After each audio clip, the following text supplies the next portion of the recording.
eu coloco minhas camisas pra lavar. Eu fui abrir e tava lá o pano. Aí eu falei, olha, não é pra fazer isso. Primeiro porque em Shabbat não é pra mexer. Certo? Segundo, sou eu que faço. E terceiro, você sai... Porque não faz sentido também, né, Rabino? Porque, ó, eu vou sair na sexta, né?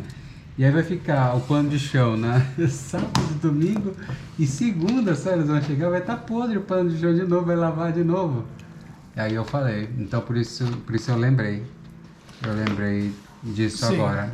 Para além do caso da babá que eu sempre tive curiosidade. Sim. Né? Mas o caso da babá é um caso comum. É qualquer situação, você tem um funcionário que trabalha para você e você, pela lei do Shabbat, você não pode deixar com que o seu funcionário, por ordem rabínica, o seu funcionário não pode fazer para você uma proibição da Torá. E o Gertushá? Não, Gertushá a gente está falando que agora talvez vai envolver até uma proibição da Torá de que ele trabalhe para você. Pedir para ele fazer um trabalho para você envolveria uma proibição da Torá. Mas um funcionário que não é Gertushá, não é escravo, enfim, então seria uma proibição rabínica. Pela Torá você poderia, mas nossos sábios proibiram por uma questão de que se fosse assim, o Shabat se tornaria simplesmente um dia... Como? Exatamente, porque você poderia fazer tudo através do não-judeu, então aí você perderia talvez o espírito do Shabbat. Mas e se fizer tudo pela inteligência artificial? É um ponto interessante que você está trazendo, é um ponto interessante. Essa, na verdade, é uma grande pergunta, né, hoje em dia, sem dúvida. É algo discutido nos grandes... Nossa, vai viabilizar toda a minha sala, Rabino, cuidado com suas palavras. Por favor. É muito interessante. Não, assim, obviamente que você não pode fazer no Shabbat, falar no Shabbat, porque falar você está causando com faz tudo automático. Apenas você poderia deixar timer, 100% tudo timer. Assim, mas não, você já é tudo programa mesmo, exatamente. Fica tudo programado. Não, falar... Liga, desliga todo dia, num horário. Cozinha? Não. Não, mas teoricamente pode chegar um ponto que liga, assim... Timer, por exemplo, a gente é leniente com relação ao timer, por exemplo, certo? Que o timer faz o trabalho no chão. E aí, mas até com relação a... Porque aqui, por exemplo, olha, se eu programar, deixar ela programada, certo? Dia de chuva, nublado. Se nublar e ficar chuva, acende meia luz. Aí a sala fica meia luz. Quando escurece, sabe que tá chovendo? Certo. Ela acende. Isso não é programar, não é timer, não é nada. Ela mesma está fazendo lá pelos algoritmos e está acendendo. E não é uma pessoa, né? Certo. Assim, então aqui enfim, você falando com a Alexa, por exemplo, você está fazendo uma proibição de falar com eletricidade. Correto? Ao falar com a Alexa é eletricidade. Se não fosse eletricidade, teoricamente você poderia, se não envolvesse essa fala, se na fala em si não envolvesse uma proibição, não envolvesse eletricidade, então teoricamente essa é a grande, será que a gente vai comparar? Nossos sábios não tinham isso, não havia isso daqui na época onde eles fizeram essa gzerasse, onde eles fizeram esse decreto de que o Shabat iria se tornar automatizado. Aqui no sentido que ia se tornar vulgar, não é vulgar, a gente pode falar, não é ser santo mais, ia ser um Shabbat que tudo ia ser feito no Shabbat. Então por isso eles proibiram fazer mesmo através do gentil, mesmo através do não-judeu. Agora a questão é, se hoje em dia, ou programando antes do Shabbat, ou até, enfim, se fosse o caso que existisse a possibilidade no Shabbat de você fazer algo que você não está fazendo uma proibição, em outras palavras, mas ao falar com o Alex, você está fazendo a proibição de falar com o Alex, então aí você está falando com a eletricidade. Esse seria, mas teoricamente, se não envolvesse isso, somente ele faz, mas você não faz nenhuma proibição, não envolve. Então, teoricamente, talvez no Shabbat seria permitido, porque você... Então, por quê? Aí vem a questão. Será que a gente vai comparar com o fato de nossos sábios terem proibido... Por analogia, exatamente, por analogia, certo? Assim como nossos sábios proibiram que um não-judeu fizesse o trabalho para o judeu no Shabbat, para que não se tornasse um dia profano e laico, que você nem percebesse que é um dia santo, que é proibido trabalhar, você nem ia perceber, viu? Você tem os seus funcionários fazendo para você perder a santidade.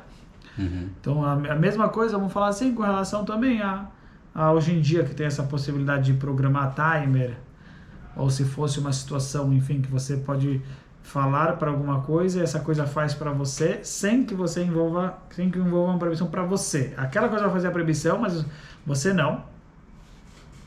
Enfim, certo?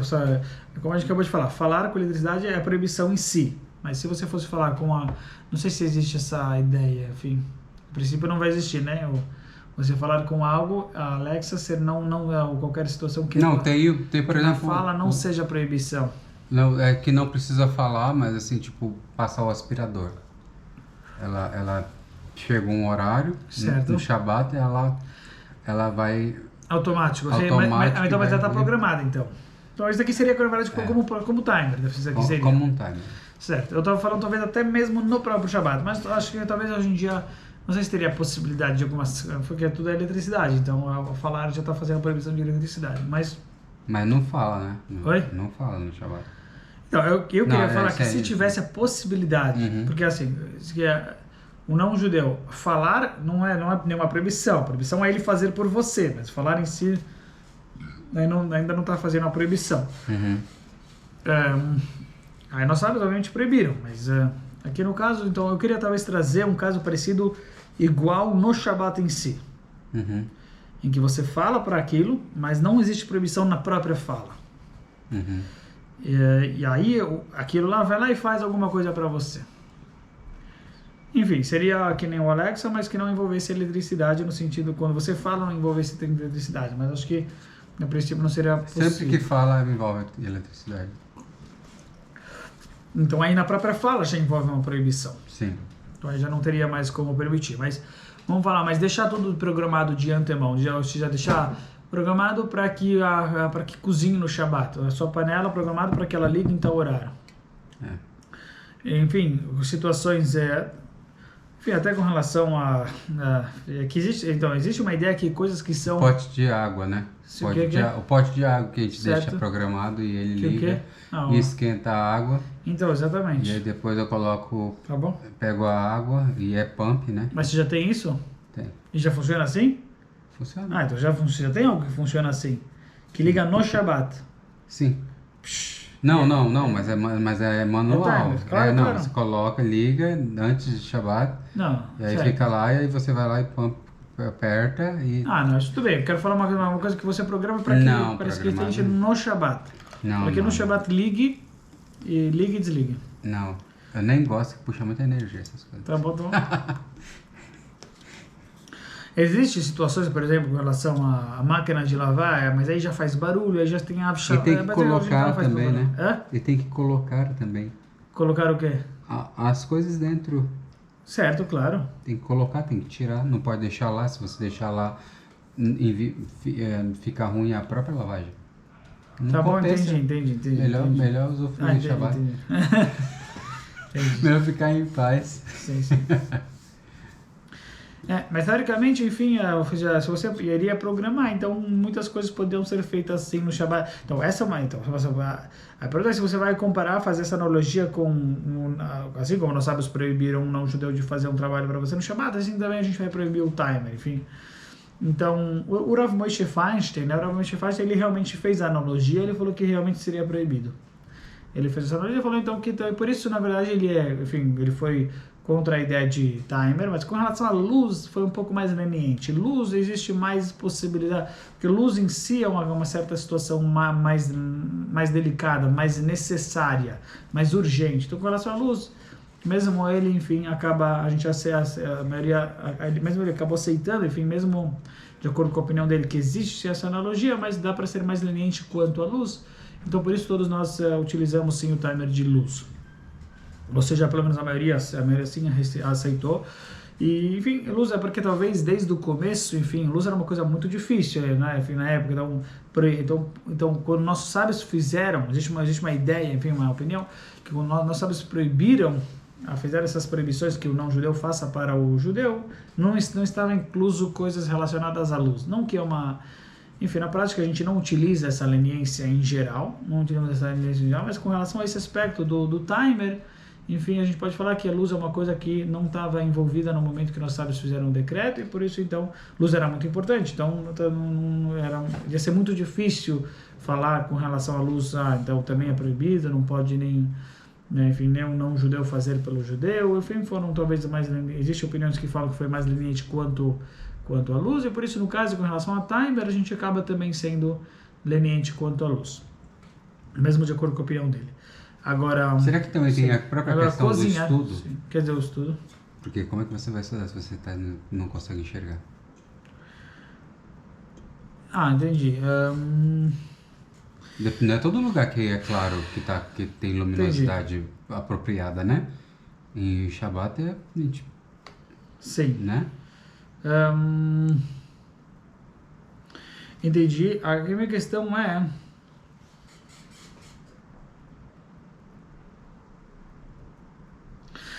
o primeiro Rabat ele traz essa ideia, mas ele fala que não tem como, não tem como a gente liberar uma proibição por causa do estudo, por assim dizer. Então aí o estudo da pessoa estaria baseado em alguma coisa que seria proibida. Eu entendi o que você está trazendo, que talvez que a luz também tem essa ideia que ela traz a possibilidade de ler, estudar, enfim, então por isso é mais importante a luz.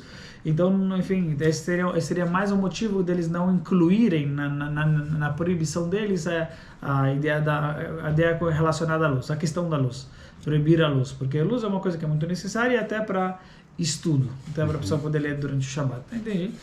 Olha, entendo. Enfim, a ideia é o primeiro Shabbat interessante que ele escreve que, mesmo com relação ao estudo, a pessoa ela não deve, enfim, vou precisar de ligar a luz para eu poder estudar, porque aí ela estaria baseando o seu estudo em algo que seria proibido.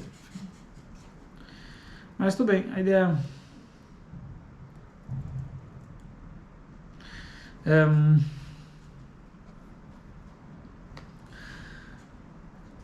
Com relação então à luz, existe essa leniência, mas com relação a outras coisas que não são luz, como por exemplo cozinhar, com relação a cozinhar já é uma situação mais delicada. Será que você pode, justamente, enfim, como você falou, deixar algo programado para que cozinhe no Shabbat? Deixar algo programado para uma água para que seja esquentada no Shabbat?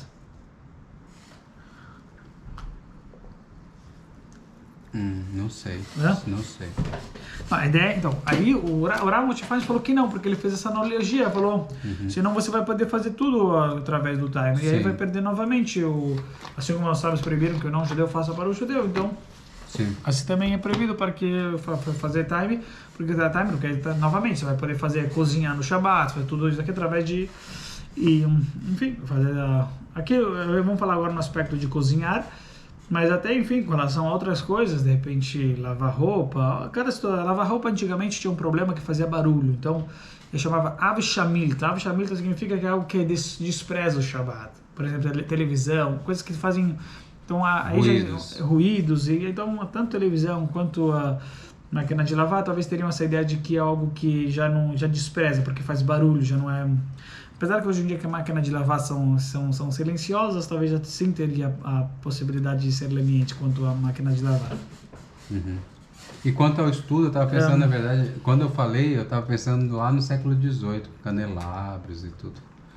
Porque tem pinturas, né? Certo, tem pinturas bonitas de mas era isso mesmo. Estudos judaicos com na época era isso, sim. Sim. Em lugares que não eram tão claros, né? Claro.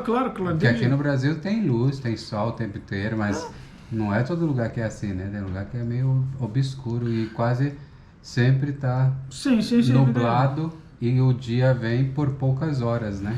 Certo, é isso mesmo, mas não está, enfim, pelo menos em geral a gente, com relação, enfim, a gente não deve ser leniente quanto à luz e com relação ao não-judeu, enfim, mesmo que talvez existiria essa ideia que com relação à luz era uma coisa mais importante, era uma coisa realmente, era uma coisa que tinha essa necessidade maior, mas na prática a gente não se apoia sobre essa ideia, sobre essa opinião. Mas é correto, antigamente, sem dúvida, eles usavam, enfim, até que a luz foi inventada, era a base de vela, enfim, a base de lampião, lamparina. Então, sem dúvida, assim, a gente se trata naquela época, e mesmo assim, a princípio, nossos sábios, eles, enfim, proibiram.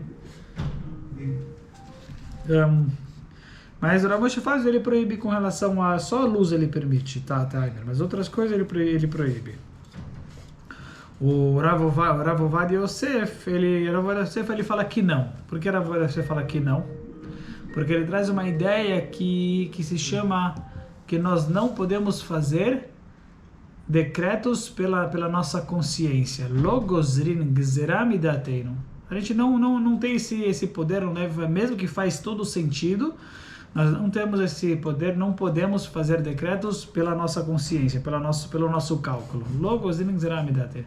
Mesmo que pode ser uma analogia muito correta. Se eles proibiram ali, no nosso caso também vai ser proibido. Também vamos fazer medamin legzerá, vamos comparar um decreto com o outro, mas ela é que não. Medamin legzerá, não, você não compara um com o outro.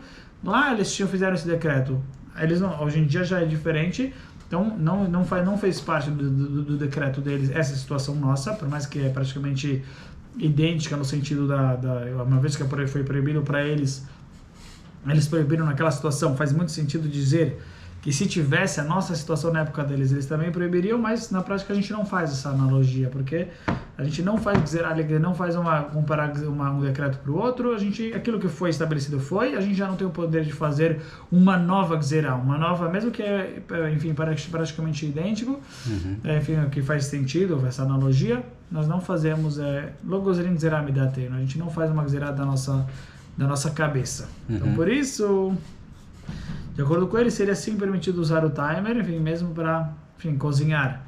Então, se você tem um timer, enfim, que vai ligar a panela, tem um timer que vai ligar a água, então seria permitido nessas situações, com relação à água, enfim, de você utilizar isso. Você já programa diante do Shabbat, e aí no Shabbat liga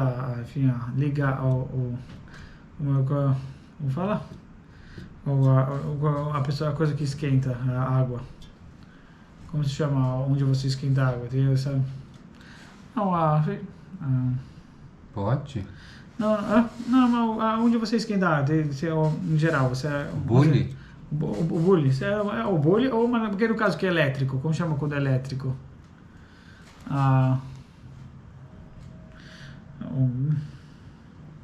Esqueci, fugiu a palavra também. Chaleira elétrica? Acho que é. Acho que é isso mesmo. Certo. A chaleira elétrica, o que for, enfim, a chaleira elétrica, o forno elétrico, enfim, você já deixa programado e liga no meio do Shabbat e cozinha. E pode ir colocando água lá? Essa é uma pergunta muito bonita, não é uma pergunta muito bonita, na verdade. Então, será que é? Então, teoricamente, talvez teria base para ter colocado no próprio Shabbat a comida antes de ligar, certo? Já que na hora que você está colocando, só para desligou, acabou a bateria. Aqui? Já que na hora que você está colocando, pode falar que eu estou ouvindo. Na hora que você está colocando a comida ou a bebida antes de ligar, então você não está fazendo nada na realidade. Na hora que você está colocando, não está acontecendo nada.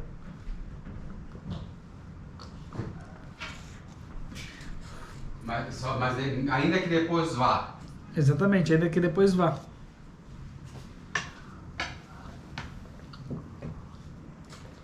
Porque eu não estou fazendo, na hora que eu estou fazendo, na hora que eu estou colocando a água, a comida lá, ainda não está acontecendo literalmente nada. Depois vai, mas depois já tem uma coisa que já é programada.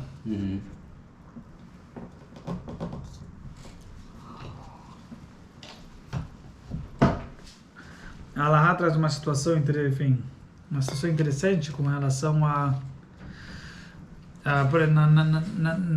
na época deles havia uma situação, enfim, que fazia muito frio. Existe uma lei que com relação a uma pessoa doente, então não judeu pode fazer um trabalho proibido para o judeu numa situação de doença. Uma situação de doença, enfermidade, Deus nos livre, não judeu poderia fazer um trabalho para o judeu. Enfim, já que um não judeu fazer para o judeu um trabalho de Rabanan, então um trabalho de Rabanan poderia ser feito para uma pessoa enferma. Aqui no caso, então se faz a pessoa não judia, enfim, funcionário ou funcionária poderia Então, trazendo para a nossa situação, num local que é muito frio, e esse frio, sendo o frio é considerado uma certa enfermidade, porque pode levar a uma enfermidade. Então, por isso, o calor e frio na Halachá é considerado como uma enfermidade, já que as pessoas, a kol cholin etzel hakor, todos são enfermos com o frio. Quer dizer, o frio pode levar à enfermidade, e a pessoa quando está muito frio, então isso aqui é considerado como uma certa... nós somos considerados doentes, enfermos, quando está bastante frio, com relação ao frio. Então, por isso, seria permitido para o não-judeu ligar o aquecimento, na época, enfim, fazia-se isso através de uma lareira. Ele pode acender a lareira, e Em Chaves? em Shabbos, exatamente, para esquentar esquentar o local, se está fazendo muito frio, em particular enfim, Rússia, nesses locais que fazia muito frio, então era Polônia, enfim, ou qualquer lugar que faz muito frio, então você pode ir, como a gente acabou de falar. Morre de frio, né? Então, na verdade, sim, mesmo que, aí vai, porque na verdade é interessante, que também é uma questão um pouco subjetiva, se de repente para uma pessoa, eles estão acostumados a gente está acostumado com menos frio, por exemplo, então por isso já um pouquinho de frio já é considerado bastante frio, enfim. Eles são mais resistentes. Exatamente, então vai existir um pouco... Mas ainda assim eles morrem congelados. Sim, não, também, mas a ideia é que, enfim, que a pessoa está passando bastante frio. Eles morrem congelados, mas eles sofrem menos. Tá bom. Tá bom. Não, mas tudo bem, enfim, quando está numa situação então de muito frio, enfim, cada situação... Cria resistência, sabe? Certo. Gelo. Sim. Então, pelo menos a pessoa, quando ela está nessa situação, que tem esse frio, então ela deve... Então, seria permitido para o não-judeu acender e fazer com que arder o fogo sobre a lareira. Já o doente, como o Rabino está falando, já o doente, o idoso, aí ele perde essa resistência. É mais o jovem. Tá bom. Não sei se o Rabino já viu a pessoa nadando no gelo, mergulhando no gelo, brincando assim. Eles conseguem fazer isso porque eles têm resistência. Sim. A gente vai pular lá no gelo, nem volta. Sim,